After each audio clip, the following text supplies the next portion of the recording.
to add fingerprint on your Samsung Galaxy Z Flip7.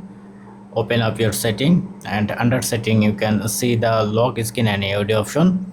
Press on this option.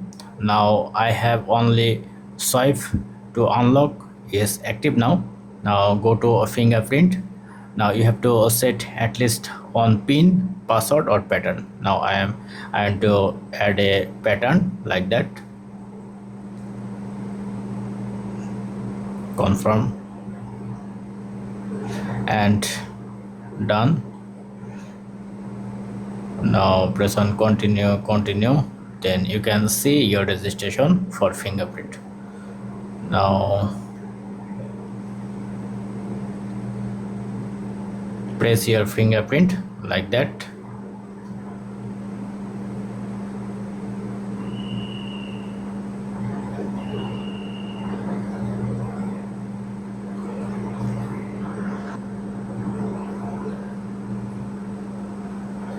So once done, press on done.